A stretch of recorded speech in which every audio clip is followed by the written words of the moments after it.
Today's a very quick one. So today we're going to talk about David and Goliath and how you can actually use that for your content.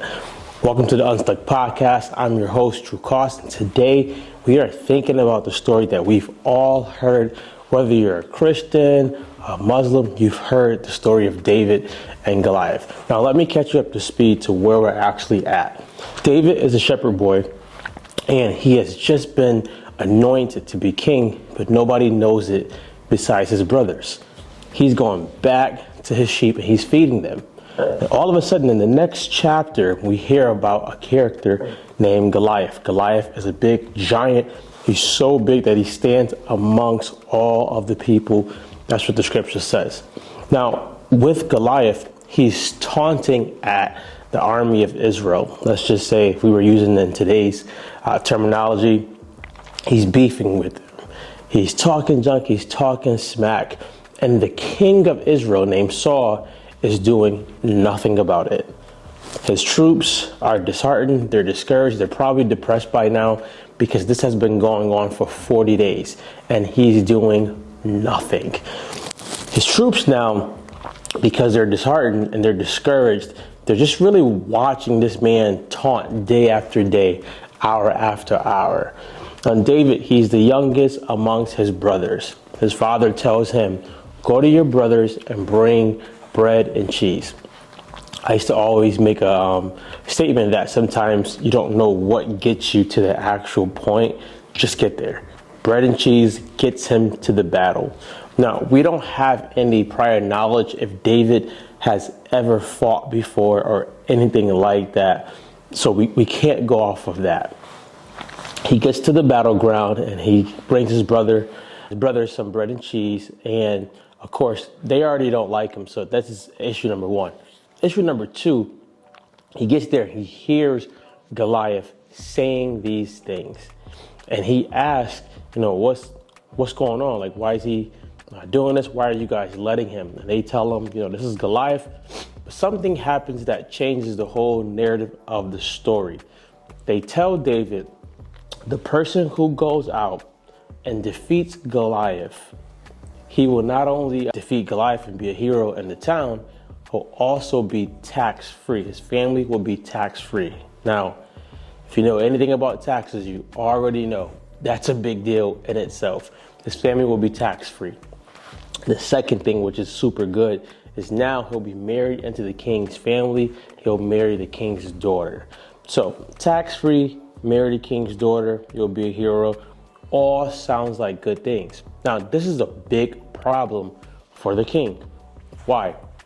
He's probably looking like a coward now because he cannot solve this issue. And that is the meat of this.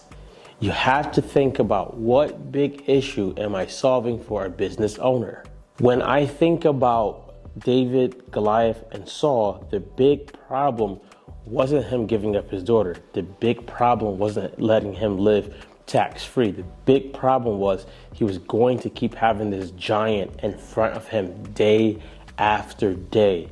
And if he did not solve this issue, who knows? His own troops could have probably turned against him. So now, content, right? If you are a business owner, you have to think about the customer's biggest problems that they have. And if you have that solution, let's just say you are a lawn company. The big problems of your clients that you solve are making sure the yard looks good, making sure the yard looks better than their neighbors, making sure it's up to speed so when they start growing new grass.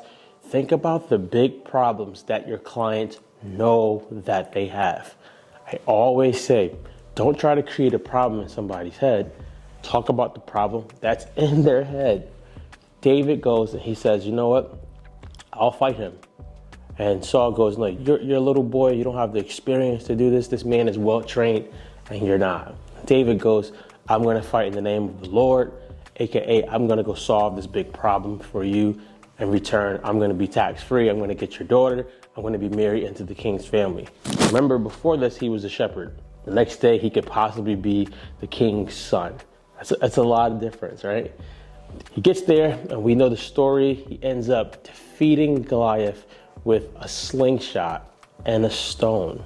The Bible talks about him having 5 smooth stones. This is strategy. He doesn't do it the normal way of killing Goliath with a knife. He does end up cutting off his head, but he doesn't do it the normal way. Your strategy, think about, what's my strategy to solve this problem? The king needs the problem solved. You may have a strategy that might be uncommon or a strategy that comes pretty easy. The strategy that the king wanted him to use was to put on his armor. And David puts on his armor, and David's like, I'm not trained, and this armor is too big.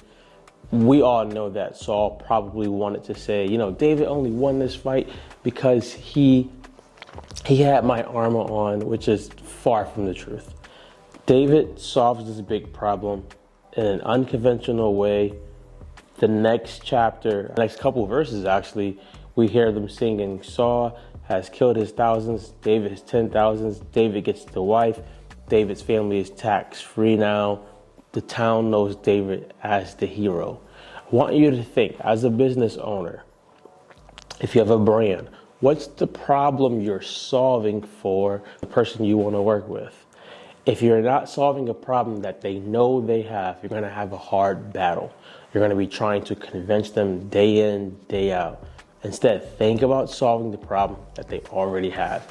And that's my spiel on David and Goliath and how you can use marketing from the Bible. Take care.